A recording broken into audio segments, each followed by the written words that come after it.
Welcome back to కాచా kitchen. అందరికీ నమస్కారం.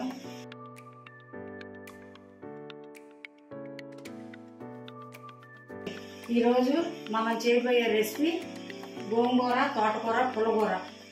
కావాల్సిన పదార్థాలు: 2 కట్టల గోంగూర, 2 కట్టల తోటకూర, దాంట్లోకి 2 ఉల్లిపాయలు, పచ్చిమిరపకాయలు, 2 టమాటాలు, కొంచెం పసుపు, కొంచెం ఉప్పు, తాలింపుకు కావాల్సిన ఎండుమిరపకాయలు, వెల్లుల్లి, ఆవాలు, మెంతులు, జీలకర్ర. వెల్లుల్లి మీరు కావాలంటే ఇష్టమైతే వేసుకోండి, లేకపోతే లేదు. కొంచెం వెంగ వేసుకోవాలి. ఇప్పుడు గోంగూర మనం టమాటా ముక్కలు, గోంగూర పెట్టుకొని ఉడకపెట్టుకుంటాం. పచ్చిమిరపకాయలు కారానికి సరిపడంత వేసుకోవాలి. మేము కొంచెం కారం ఎక్కువ తింటాం కాబట్టి కారం వేసుకుంటాం. మీకు తగినంత కారం వేసుకోండి చూసుకోండి. దీంట్లో కొంచెం పసుపు,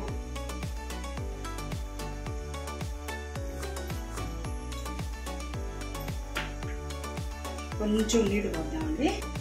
చిటికెడు నీళ్ళు పోసుకుని మూత పెట్టేసుకుందాం.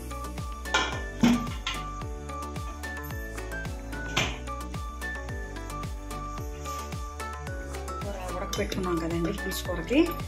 ఆ గోంగూరని ఇలా ఎనుక్కోవాలి. ఉప్పు వేసుకొని బాగా మెత్తగా ఎనుక్కోవాలి. పచ్చిమిరపకాయలు లేకుండా ఎనుక్కోవాలి. పచ్చిమిరపకాయలు మెత్తగా ఎనుక్కోవాలి.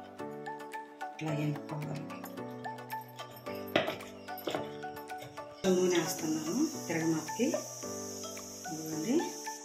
మినపప్పు, శనగపప్పు, ఆవాలు, జీలకర్ర, మెంతులు, వెల్లుల్లి.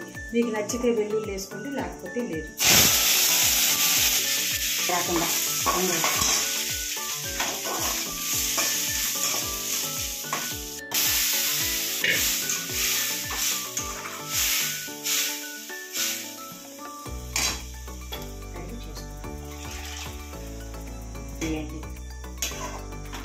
మీకు నచ్చినట్లయితే కామెంట్ రూపంలో పెట్టండి, లైక్ చేయండి, షేర్ చేయండి, సబ్స్క్రైబర్ చేయండి.